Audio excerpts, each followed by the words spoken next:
My name is Joseph, and together with my team at Rough Diamond Consult, we run a rough diamond consulting service in order to help buyers who are planning to buy rough diamond in Africa have the best possible experience buying rough diamonds and also avoid the same mistakes that we made as beginners that led us into getting scammed.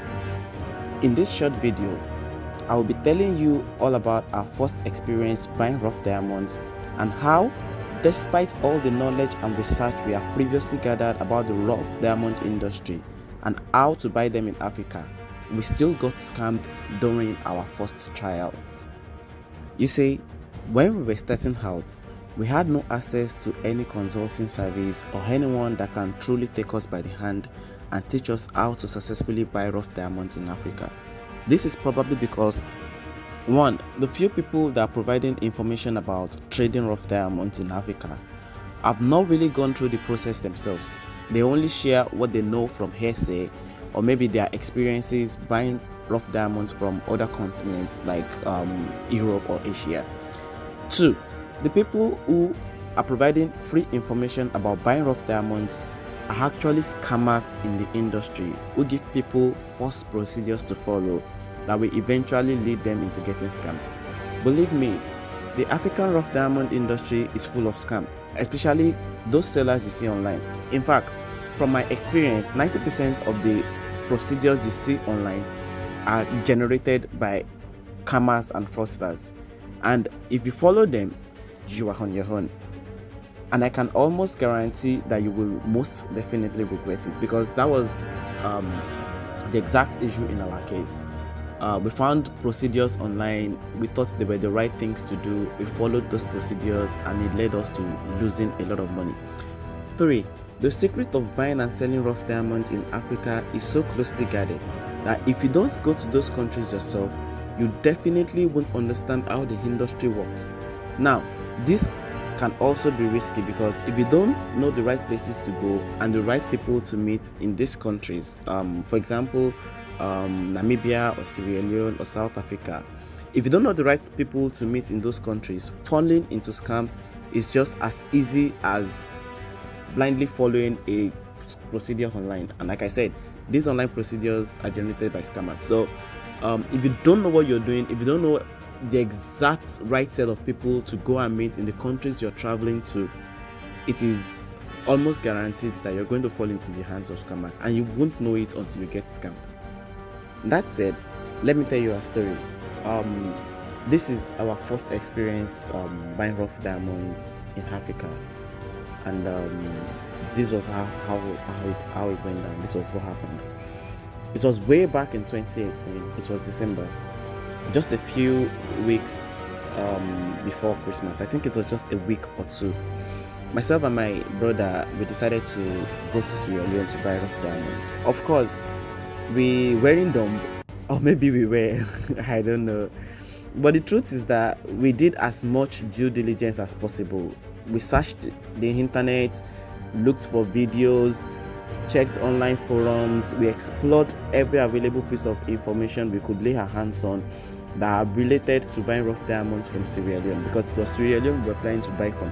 So we did all the research that we thought we could do. But then most of what we found are procedures written by supposed sellers. And when we saw several reports of people, there are reports of people who either got scammed or people who couldn't make successful deals. In fact, some of them were nice enough to share information on the steps they took, the mistakes they think they made that got them scammed. But throughout our search, we didn't find anyone who said they successfully made a purchase from Sierra Leone. So basically, we met people who got scammed, we met people who didn't have successful transactions for one reason or the other. And the few who said they had successfully bought rough diamonds before, we later found out that these people were actually working with scammers to make unsuspecting buyers trust the scam procedures. I told you that a lot of these procedures were generated. I mean, a lot of the online procedures that you see are generated by scammers. So there are some people that work with these scammers to validate these procedures. So you, as an unsuspecting buyer, when you see these procedures over and over again by different people, many different people have posted them, you would think that, okay, this is the right thing to do, and then you eventually get shocked when you follow these procedures and you get scammed.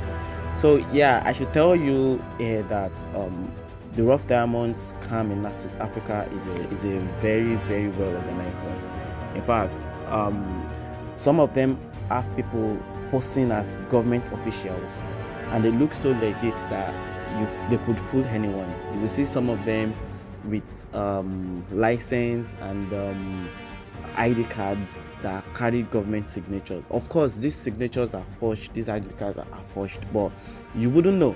Especially, you've not been to a country before. In our own case, we've not been to Sierra Leone before, so we really don't know how the government ID cards looks like. We don't know how government licenses look like. So these people would post as government officials, and they would easily fool you. So this fooled us. I will tell you, we were easily fooled by all of those things. And then believe me when I say scammers have very good foresight and they know how to take calculated risk. This is a fact. I'll tell you more about this towards the end of this video. I should also mention here that one of the reasons I think we didn't find any true testimonies of people who successfully made a rough diamond purchase from Sierra Leone is probably because these successful buyers already know the exact right procedures to follow. So they only deal with legit people, and they probably don't even come in the radar of scammers at all, not to talk of meeting or dealing with them. And thus they are innocently unaware that there is such elaborate scam going on in the rough diamond industry, and so they don't feel any need to put any words out there or to intervene, because their deals are always successful. So having successful deals doesn't seem like a big deal to them.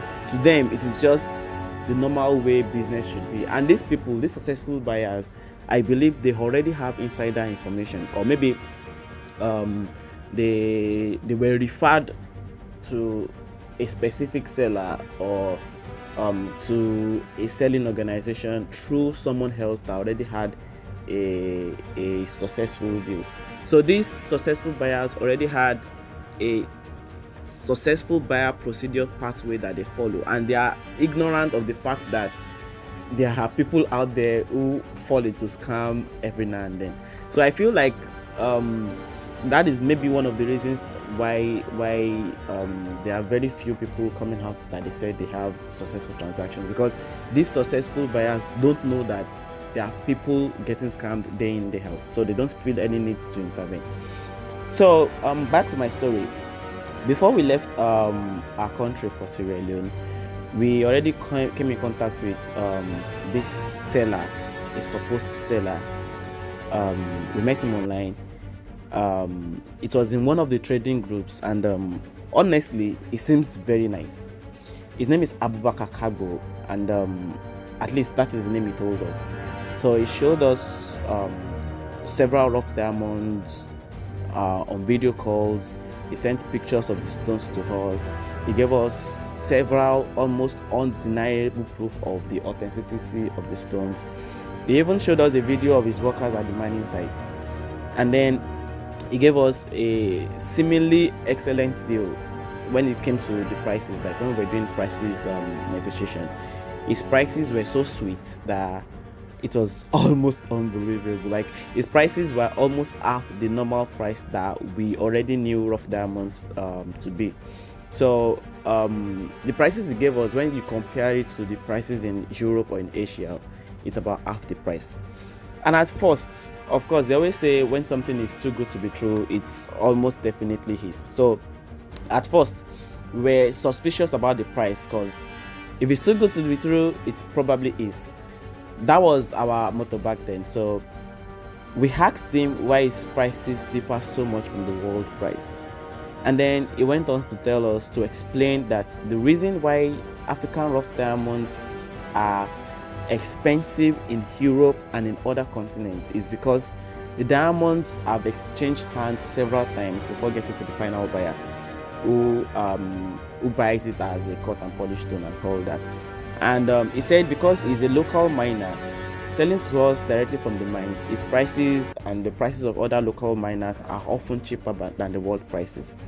And honestly, we did our research about this, and you know what? It turns out that it was right regarding the price differences at the mines compared to the world price. What we didn't know, however, is that the price differences is not as large as what he is giving, and because we stupidly saw a huge profit potential, we were excited. Now, that's another thing to take note about scammers. They tell you things you want to hear. They blend elements of truth and lies so perfectly that if you are not meticulous, you will not be able to spot the lies. Like I said, these guys are smart. The explanation he gave us was valid. Rough diamonds at the mines, if you're buying them directly from the mines or directly from the miners, is always cheaper than when you're buying them from resellers or agents, or if you're buying them after they've traveled out of Africa to Asia and to Europe or stuff like that. But then the prices difference shouldn't be that wide. He was giving us almost 50% discount or price difference, and we thought it was a good deal. Ideally, the price difference from the mines in Sierra Leone to the buyers in Europe shouldn't be more than 20% each or thereabout, or 25%, depending on the kind of stone. But the deal it was giving us was too good to be true, and we didn't know it. We thought we were having a good bargain. So that is that. But that is one of the things you need to keep in mind. Prices. If the price is too good to be true, it's almost definitely a scam. So myself and my brother decided to go meet Abubakar in Sierra Leone. When we got to Sierra Leone, we lodged at a hotel. I think the name of the hotel is Hotel Africanos. It's in Freetown. There, Abubakar came to meet us the following day we arrived. We talked about different things before business. And honestly, overall, I would say Abubakar is nice. He seems like a perfectly gentle man, or at least that is how he appeared to us. So we made arrangements to view the stones and all that, and also asked if we could visit the mine that he showed us in pictures before we came to the country. So he told us that the mines is a long way from Sierra Leone, but he can arrange for us to go there the following week. So as per the rough diamond viewing, he told us that we'll have to come with him to their chief. Yeah, there's this mining chief they always talk about, all these rough diamond sellers in Sierra Leone and all. So he said it's unsafe to carry rough diamonds around, so they keep the stones in the custody of their mining chief. Like I said, Abubakar seems like a very nice guy, so we had no problem going with him. So on the way, another guy joined us. His name is Junior. He looked a bit more rugged than Abubakar, but he equally seemed nice. In fact, he gisted us about how he had to drop out of school because his teachers thought it was dull. So Junior is quite an interesting guy. So Abubakar introduced Junior to us as his younger brother. So all four of us, myself, my brother, Abubakar and Junior, we went to meet the supposed mining chief. Abubakar brought a car, so we went in that car. So when we got to the chief's place, his house actually indeed looked like that of a traditional African chief. I'm African myself, so at least I have an idea of how African chiefs, their homes, how it looks like. So the man is quite elderly, and of course he also seems very nice. At this place, he showed us pictures that he had taken with I think with the crown prince in Dubai. I can't remember the name now. And one of some other pictures they are taking with some white men in his living room. I think they're Europeans or so. So all of these things, the pictures, the chief and all, it just seems like this is legit. This is real. So we had no iota of doubt that we were walking into a big. In fact, we had no iota of that these guys were real. We had no idea that this is an elaborate scam. So at the cheese place, they brought out the stones. They wrapped it in some white paper. We checked them, and as far as we could tell, the stones were real. In fact, I even took pictures and sent them to a gemologist friend of mine, and that gemologist assured me that the diamonds are real. So yeah, if you see scammers show you real stones, don't fall for it. They could actually show you real stones. In fact, very real, very high quality stones. They could show you that. So, but the thing is that they will show you the real stones, but the only problem is that they will make sure that after you pay, those stones don't follow you back home. I'll explain to you how this works later in the video.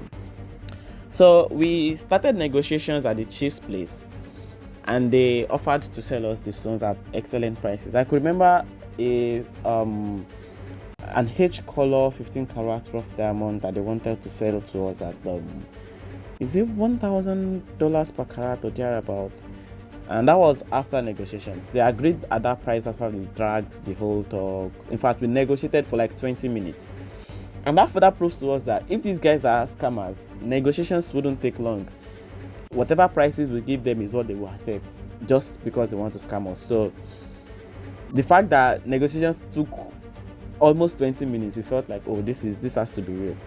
So yeah, that was that. We had the negotiation. They agreed to $1,000 per carat for the stones, and then we told them that because honestly we didn't have cash on us at that time, so we told them that we wouldn't be able to pay cash on spot, because we know from experience that people had shared with us during our research online that you should not carry cash around in Sierra Leone, because it could be very risky, and people could rob you. Scammers could pull out guns on you if they know that you have money on you, like you have lots of cash on you. So we already explained this situation to Abubakar, and then in fact, even before we left our country, we told him that we are only going to do a wire transfer after we've confirmed the authenticity of the stones and all.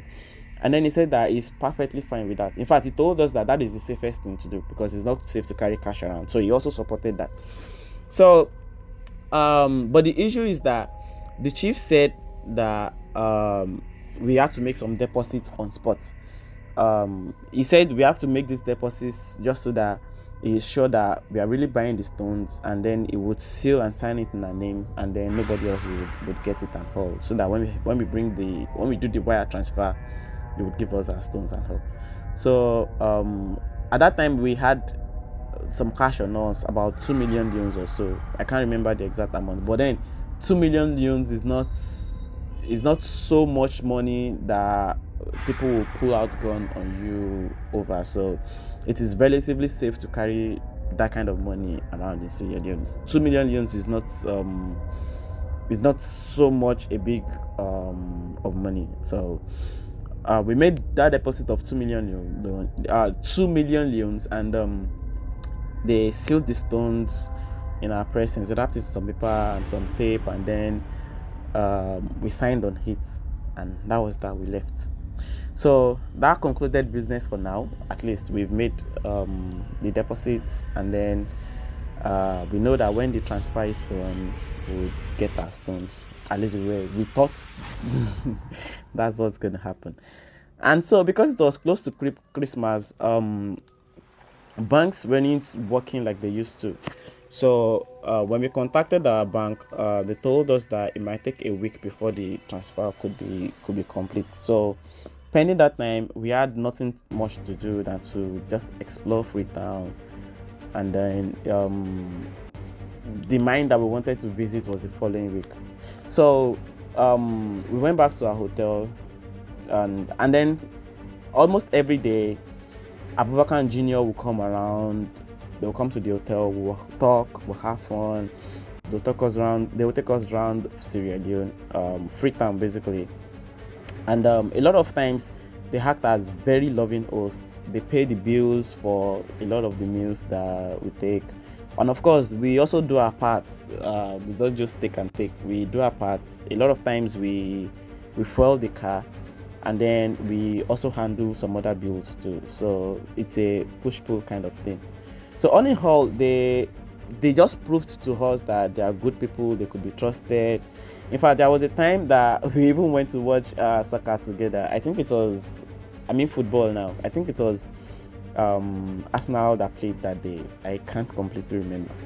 So all that week went by, and the following week, we traveled with Abubakar Jr. to the mine.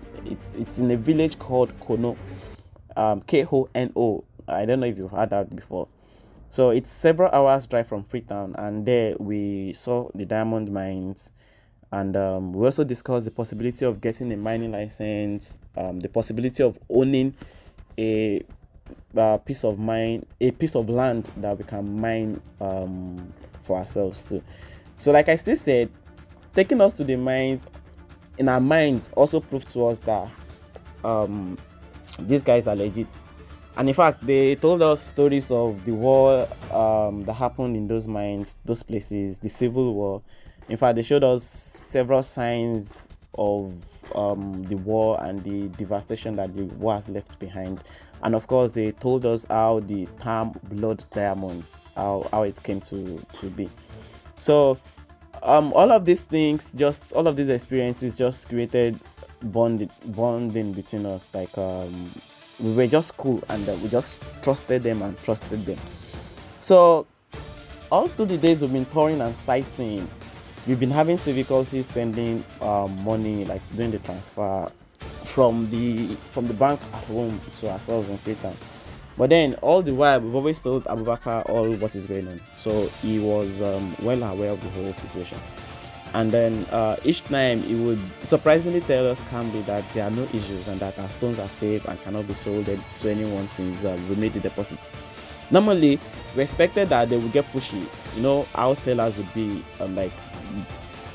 I was expecting that they would get pushy at some point, that they would be telling us that we have to pay.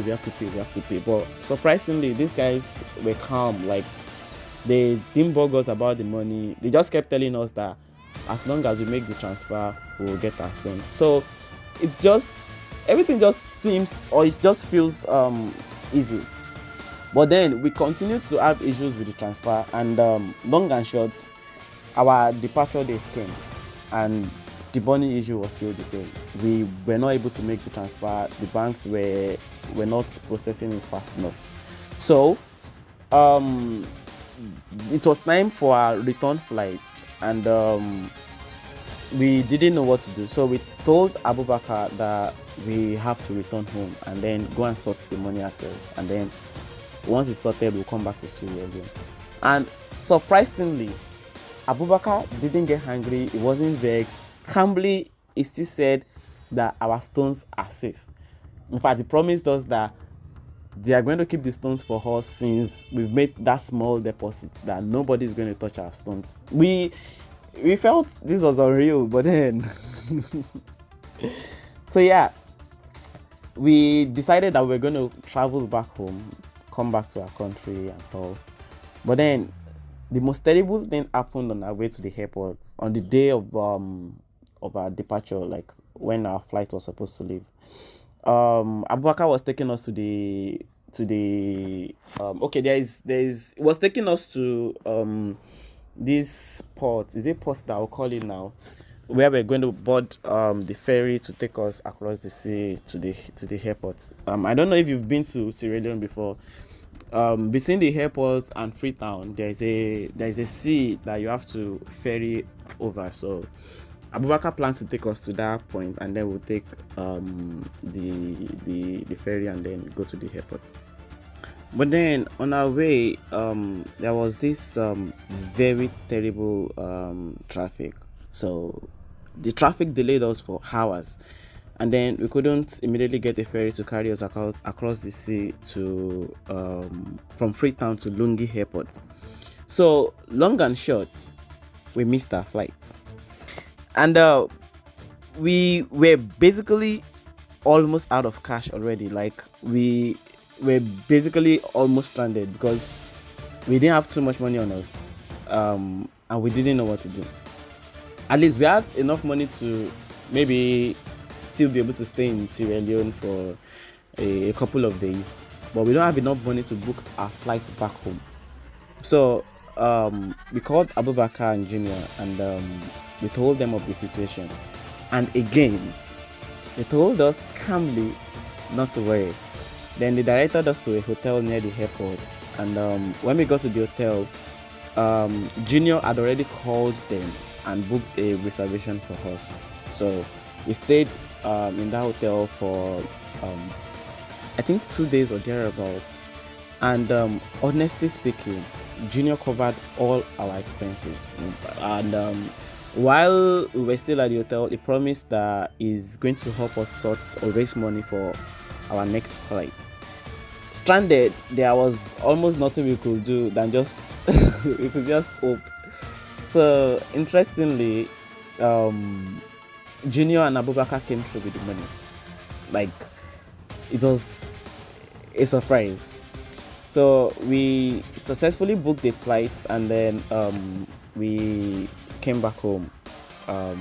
So yeah, basically they helped pay our flight back home. Yeah. I must tell you, by that singular act of kindness from these two people, we were basically hooked. Because in our minds, we were more than convinced that these guys are legit scammers, and they are legit sellers. And there is no way they can be scammers. Like, a scammer will not do all of those things for you free of charge. Like, you're going back to your country, it's like their money is going away. And it's no scammer would use his own money to pay for your own flight ticket back to your country. Like, it's just weird. So in fact, the deposit that we made, the deposit that we made for the stones was way less than the money that these guys raised for our flight tickets. So it proved beyond doubt that these guys are legit people. It proved beyond doubt, at least to us, or in our minds, that these guys were actual sellers. And this brings me back to my point. At the beginning of this video, I told you that scammers make calculated risk. In fact, a lot of them have foresight, something that many people lack. So these guys are intelligent. They know what they are doing. I am confident that these guys were almost 100% sure that we were coming back for the stones, at least based on what they've seen and heard, and from the way they generally sized us up. And then they knew we weren't joking around about making the purchase, and that was also proven in the fact that we dropped money for the deposits without thinking twice about it. So as much as this to us was an immense act of kindness, to these guys, to Abubakar and Junior, it was simply a calculated risk. Yes, that is what it is. They knew we were eventually going to come back for the stones because we've made a deposit. Of course, to us, it was the greatest act of kindness in the whole world. But to them, they knew what they were doing. So another way these scammers another way they do calculated risk is by selective scamming. I will explain this to you. For example, let's say there are 10 buyers, or let's say out of 10 buyers that these people encounter, they could scam like 8 or so of these buyers, and then they will sell very few stones to buyers that they are sure have deep pockets. Like, if they know that this buyer is extremely rich, they would sell stones to you. They will not scam you, at least for the first try. But the amount of stones they will sell to you will be very, very small. They could sell to you, like, say 20 carats or 30 carat total pieces, with the promise or the assurance that when next you're coming, you'll be getting your ideal parcel, say 100 carat or 200 carat, or whatever sizes you want.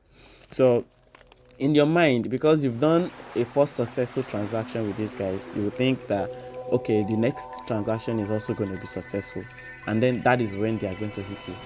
So yeah, they sell small pieces to big buyers in the hopes that these big buyers will come back again, and when they are coming back, they would tell them that they will be receiving bigger pieces, but this time around they will be scamming them. So that is that about that. So yeah, so we got to back to our country, and then it took the whole December that year for us to be able to clear the money and all. So the following year, January 2019, we were ready to go back to Sierra Leone. So we went back to Sierra Leone. This time we already sorted how the transfer is going to work. So we were completely ready for the deal. So getting there, we met Abubakar again, and then asked about the state of the stones. They showed us the same stones again, proving to us that they've kept their promise and all that. So we told them we were ready to complete the deal. So they said the following day we should meet in their Freetown office. They have an office in Freetown. So we went to their office in Freetown. We met them. They also came with the stones. We saw the stones again, reevaluated them, and then now this is where the real scamming process begins. So they told us that Sierra Leone has a law, or the Sierra Leonean government has a law, that if you don't have a license, you cannot buy rough diamonds. In fact, if you don't have a license, they must not see rough diamonds on you. So it means that even if we pay money to them right there on spot, we cannot carry the stones away unless we either have a license or we have KPC. Because KPC, by the way, is Kimberley Processing Certificate. I don't know if you've heard about that, but it's a system set in place in order to prevent the sale of blood diamonds. So basically, the Kimberley process protects the buyer. If you have a stone that is KPC certified, it means that the stones are legit. You don't have anything to fear. But of course, there are fake KPC certificates too, so you have to watch out for that. So they told us that if you don't have a license or a KPC and you are caught with rough diamonds, you could be busted by the police and sent to jail for that. So they created that fear that rough diamonds must not be seen on you, and of course we don't have a license. So they said that they're going to bring in their guy who has an exporter's license, and then so at least it is through him that the process will be done, like the KPC process will be done. And then of course, before you get KPC, you're going to pay government taxes, fill in some paperwork and all. Now actually, in the real facts, or in the real sense, you can't export rough diamonds from Sierra Leone without a license. That is true, but then it doesn't mean that you cannot try to conduct a deal, or it doesn't mean that a policeman could bust you because they saw diamonds on you, or because you don't have a license, or stuff like that. If you don't have a license, you can actually walk into the NMA office yourself and make your findings and all that. But then they made it such a big deal that, or they made it sound like if you don't have a license, you can't even get near the delegated government offices to ask about anything relating to rough diamonds. Like they made it look like it's a crime for anybody without a license to go and attempt to make inquiries, or they made it seem like if you go there, they're probably going to bundle you out or send you out and stuff like that. They told us that they were going to make the process easy by bringing their own exporter, and of course miners have their own exporters with an export license who is going to do the KPC process for you. So it looks fair enough to us, because we don't want trouble. We are not citizens of Sierra Leone, so we were like, okay, fine, bring your exporter. So they brought their exporter, and that one came with a government ID and a government license. Of course, the license was fake, but we didn't know. We couldn't know. There was no way we could know. And I'm even sure that even if it's seen an original license before, there is no way for you to know if a license is fake or original if you don't check it through the NMA database of licensed exporters. And of course, we eventually got information to that database, and if you need it, you can just contact me about it. I'll send it to you, at least the last updated version. So if an exporter tells you that he's an exporter and shows you his license, you can always check his name on the database and see if his license is legit and all that. So this guy came with his license, and then he came to evaluate the stone, and then from the evaluation we calculated what the government tax would be, and then we gave him the money to pay for the government tax, and then right there and then to be paid for the stones. And then he told us that he's going to take the stones to the government office for Kimberley process certification, and then that KPC certification, and then afterwards we are going to meet again. He's going to show us the stones and then export it. Of course, they will also tell you that you can't carry rough diamonds on you to the airport. Like, you can't carry rough diamonds on you and travel out with it. They have to export it probably through a cargo plane, or through, I don't know, or through whatever means. But they've told us that, and that's another fear they created in us, that we can't hand carry our stones, which is a blatant lie. We didn't know. It was a big fat lie that you can buy your stones and hand carry it. Of course, you have to buy it through the proper processes, but then nothing stops you from hand carrying your stones as long as you have the Kimberley processing certificate for it, the KPC for those stones. So they told us that we cannot hand carry the stones, that we have to export it, and then it will get to our destination and all that. So he went away with the stones and the money, and then contacted us I think 48 hours later or stuff like that, and told us that the Kimberley process certificate is done, that we should come and check the stones and all. We saw the stones again with the KPC, of course fake KPC with the fake KPC, and then he told us that now he's going to export it. So we went together to the export place, he did the packaging and all, and then did the exporting. In our minds, we're expecting that our stones will get to its destination. In fact, the export service, they gave us the tracking number, gave us a website to do the tracking, and in fact right there and then we inputted the tracking code. We began to see okay, I think it was a few hours later, they told us that a few hours, I think 6 hours or so, that the tracking code will be active and stuff. So we also checked. All this time we were still with Abubakar and all of them. So we checked the tracking number, we inputted it to the website. It shows that our package was still in Freetown, and it is already scheduled for exporting and all that. So while in Sierra Leone, before we left, we made sure that from the tracking service it showed that the stones have been exported, that it's already in transit. So we felt like, okay, we can go back to our country and all. So we went back to our country, and then we waited and waited and waited. A week, 2 weeks, a month, 2 months, 3 months, 6 months. From that time, 2019, to now, the stones never arrived. The stones never arrived.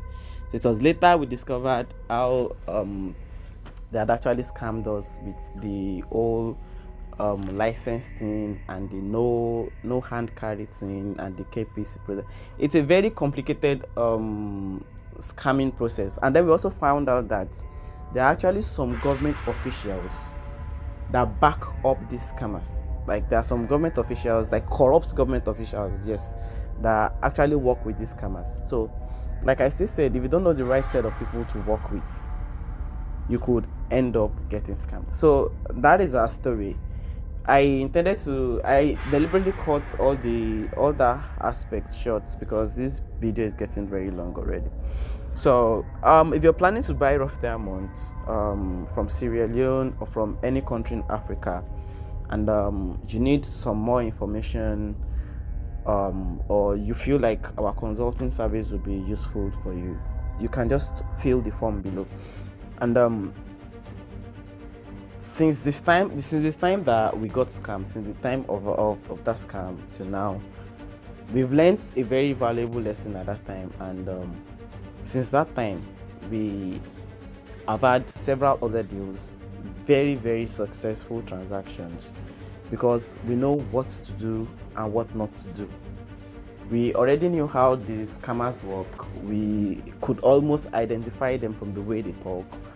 So we knew exactly how to avoid scammers, and then we also knew exactly how to work with the right set of licensed government officials and the right set of miners, because those are the most crucial information: the right seller, the right exporter, the right government officials. If you miss any of those ones, if you get any of those ones wrong, then you could end up losing a lot of money.